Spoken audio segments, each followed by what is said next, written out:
मित्रों, नमस्कार। कथाओं के क्रम में आज हम आपके लिए एक ऐसे महापुरुष की कथा लेकर के आए हैं जो महान वैज्ञानिक होने के साथ साथ संस्कृति धर्मी, मंत्रों के दृष्टा, मंत्रों के सृष्टा, एक महान पर्यटक, एक महान योद्धा और शस्त्रों के बहुत बड़े ज्ञाता थे। तो चलिए शुरू करते हैं कहानी महर्षि अगस्त्य की। ब्रह्मा जी से आप सभी लोग परिचित हैं। त्रिदेवों में ब्रह्मा जी का नाम सबसे पहले आता है, ब्रह्मा विष्णु महेश। ब्रह्मा जी के पुत्र का नाम था पुलस्त्य ऋषि। पुलस्त्य ऋषि के ही पुत्र हुए अगस्त्य, और अगस्त्य के जो भाई थे उनका नाम था विशर्वा, जो कि राजा रावण के पिता थे। हम जानते हैं कि महर्षि अगस्त्य का विवाह विदर्भ नरेश की विदुषी कन्या लोपामुद्रा से हुआ था। इनकी गणना सप्त ऋषियों में की जाती है।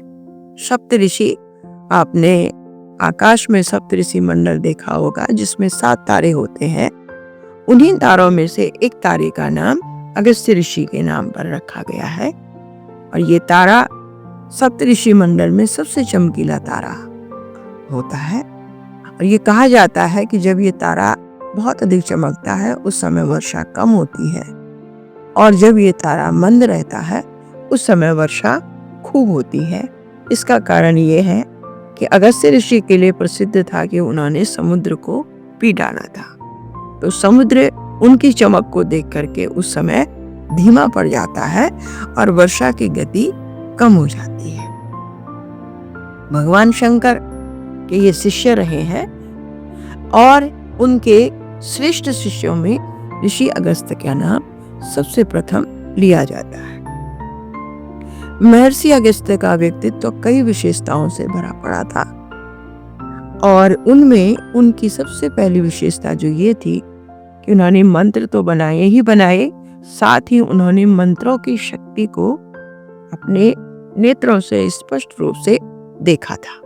इसलिए उनको मंत्र सृष्टा होने के साथ साथ मंत्र दृष्टा की उपाधि भी प्राप्त थी। इन्होंने ऋग्वेद के प्रथम मंडल में 165 से लेकर के और 191 तक के सूक्तों की रचना की थी।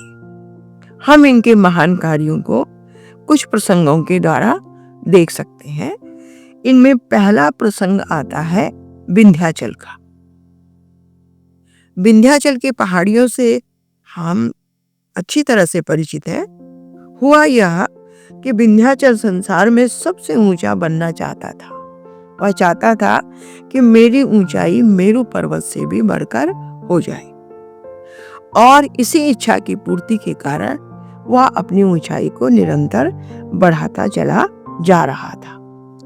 इसका परिणाम यह हुआ कि भारतवर्ष के उत्तर और दक्षिण के जो दोनों भाग थे वे एक दूसरे से एकदम कट गए। कोई भी संपर्क उनमें आपस में नहीं हो रहा था। ऋषियों ने विचार करके एक उपाय सोचा, और उस उपाय के तहत ऋषि अगस्त्य विंध्याचल के निकट पहुंचे। विंध्याचल ऋषि की प्रसिद्धि से परिचित था। उसने आदर पूर्वक ऋषि को प्रणाम किया और उनसे आने का कारण पूछा। अगस्त्य ने आशीर्वाद देते हुए विंध्याचल से कहा कि विंध्याचल, मैं दक्षिण की ओर जाना चाहता हूँ। तो विंध्याचल उनकी बात मान करके झुक गया और उनसे कहा कि आप मेरी पीठ पर चढ़ करके दक्षिण की ओर चले जाएं। अगस्त्य ऋषि ने कहा कि बेटा, मैं जाऊंगा तो सही, लेकिन जब लौट करके आऊंगा तो उत्तर की ओर कैसे आऊंगा? तो विंध्याचल ने कहा कि गुरुदेव, मैं क्या करूं फिर? ऋषि बोले, विंध्याचल, तुम तब तक इसी तरह से झुके रहो जब तक कि मैं लौट करके उत्तर की ओर आता हूं।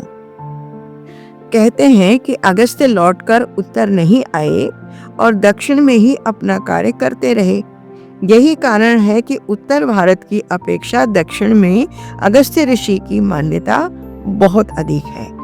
इस प्रसंग को अगर हम इतिहास के आईने से देखें तो पाएंगे कि विंध्याचल अत्यंत बीहड़ पर्वत श्रृंखला थी, जो घने वनों से आच्छादित थी।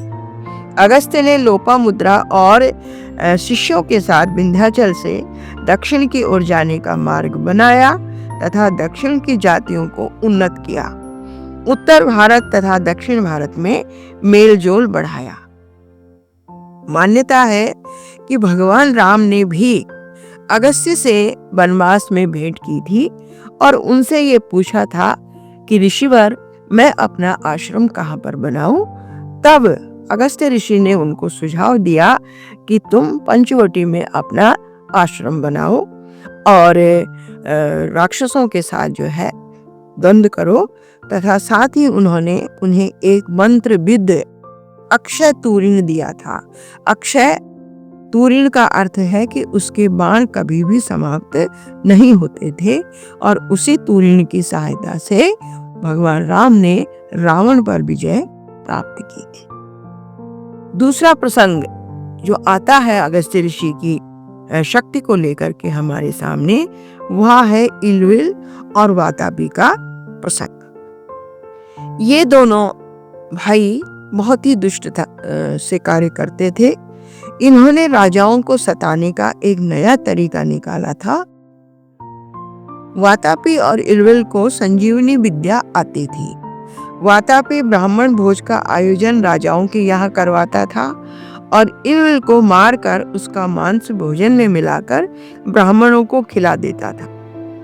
ब्राह्मण भोजन करते, लेकिन भोजन के पचने से पहले ही वातापी इल्विल को आवाज लगाता कि इल्विल बाहर आ जाओ, और इल्विल ब्राह्मणों का पेट फाड़ करके बाहर निकल आता। ब्राह्मणों की मृत्यु हो जाती और इस दशा में राजाओं को अत्यंत अपमानित होना पड़ता और ब्राह्मणों के शाप का भागी बनना पड़ता।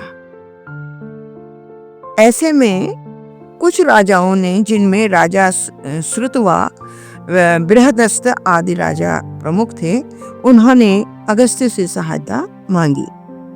अगस्त्य ने कहा कि मैं राजा के यहाँ भोजन करने आऊंगा, लेकिन मैं अकेले ही भोजन करूंगा, इसलिए तुम ऐसी व्यवस्था करो जिससे मैं अकेले भोजन कर सकूं। राजाओं ने ऐसी व्यवस्था की और अगस्त्य ने भोजन करना प्रारंभ किया।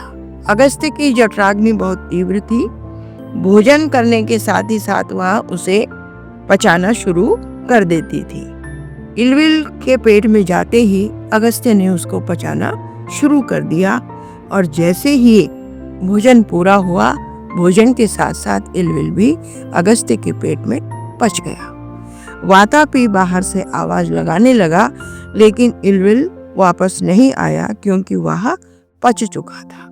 वातापी समझ गया कि मेरा भाई अब कभी वापस नहीं आएगा और उसी शोक में उसने भी अपने प्राण त्याग दिए।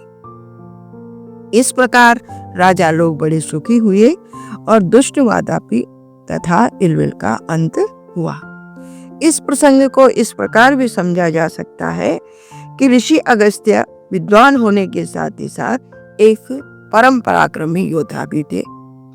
उन्होंने राजाओं को एकता के सूत्र में बांधा, जनजातियों को प्रशिक्षण दिया और सब ने एक साथ मिलकर वातापी और इल्विल से युद्ध किया और उन्हें हराकर उनके प्राण हर लिए। आगे बढ़ते हैं और देखते हैं अगस्त्य की वैज्ञानिकता को। अगस्त्य ऋषि एक महान वैज्ञानिक भी थे। उन्होंने अगस्त्य संहिता नाम की पुस्तक की रचना की थी। उन्होंने विभिन्न खोजों का उल्लेख अपने इस पुस्तक में किया है। उदाहरण के लिए विद्युत उत्पादन का यह सूत्र उनकी वैज्ञानिकता को हमारे सामने प्रदर्शित करता है। संस्थाप्य मृण्मये पात्रे ताम्रपत्र सुसंस्कृतम ख्यादयेषि खिग्रीवेना चार्धाभि काष्ठपांशुभि दत्तालोष्टो निधात्वया पारदा शादित स्ततः संयोगा जायते तेजो मित्रा वरुण संगीता। अर्थात एक मिट्टी के पात्र में ताम्र पट्टिका कॉपर सीड डालें, सीखी ग्रीवा कॉपर सल्फेट डालें, बीच में गीली काष्ठ पांसु वेड सो लष्ट लगाएं, ऊपर पारा तथा दस्तलोष्ट जिंक डाले, फिर तारों को मिलाएंगे तो मित्रा वरुण शक्ति इलेक्ट्रिसिटी का उदय होगा। मित्र यानी सूर्य, वरुण का अर्थ है जल। सूर्य और जल की मिलीजुली शक्ति का ही नाम इलेक्ट्रिसिटी है। अगस्त्य ऋषि ने पूर्वी द्वीप समूह की यात्रा भी की थी समुद्र मार्ग से, और समुद्र पर विजय प्राप्त करने के पश्चात ही वे वहां पूर्वी द्वीप समूह में पहुंचे। उन्होंने वहां के देशों में, जिनमें जावा, सुमात्रा, बाली, बोर्नियो आदि देश प्रमुख है, उन देशों में भारतीय संस्कृति का बहुत अधिक प्रचार प्रसार किया, और वे देश आज भी उस संस्कृति को उसी रूप में अपनाए हुए हैं जिस रूप में उन्हें संस्कृति देखने, सुनने, समझने, चिंतन और मनन करने के लिए मिली थी। अगस्त्य ऋषि का कहना था कि धर्म और संस्कृति को पृथक पृथक रखना चाहिए। धर्म हमारी आस्था का संबल है और संस्कृति हमारे जीवन को जीने की पद्धति है। इसलिए हमें इन दोनों को न मिला करके, इन्हें अलग अलग रख करके अपने जीवन को समन्वयात्मक ढंग से चलाना चाहिए। संसार की जितनी संस्कृतियां हैं, उन संस्कृतियों को समझे, उनको अपनाने का प्रयास करना चाहिए। जो उनकी खूबियां हैं, वे अगर हमारे जीवन के लिए उपयुक्त हैं, तो उनको अपने साथ मिलाने में या उनको अपनाने में किसी प्रकार का दुराग्रह हमारे अंदर नहीं होना चाहिए। आज हम वैज्ञानिक उन्नति कर रहे हैं, लेकिन निरंतर अकेले होते चले जा रहे हैं। तो मन के इस अकेलेपन के साथ साथ वैज्ञानिक उन्नति को जीने का सबसे बढ़िया तरीका है कि हम विभिन्न संस्कृतियों को आपस में समन्वय के ढंग से देखें, आपस में उनको मिलाएं और उनके अनुसार जीना सीखें। तो निश्चित तौर से हमारी वैज्ञानिक उन्नति हमारे लिए बहुत सार्थक होगी और निरंतर होते अकेलेपन से हमको छुटकारा मिलेगा। अगस्त्य ऋषि का ये बहुत बढ़िया संदेश हमारे लिए है कि जीवन में हमेशा समन्वय को अपनाएं। मित्रों, ये थी महर्षि अगस्त्य की कथा। अगर आपको कथा अच्छी लगी हो तो इसे लाइक करें, इस पर कमेंट करें, इसे साझा करें, और आगे फिर हम आपके लिए लेकर आते हैं महान विदुषी अपाला की कथा। धन्यवाद।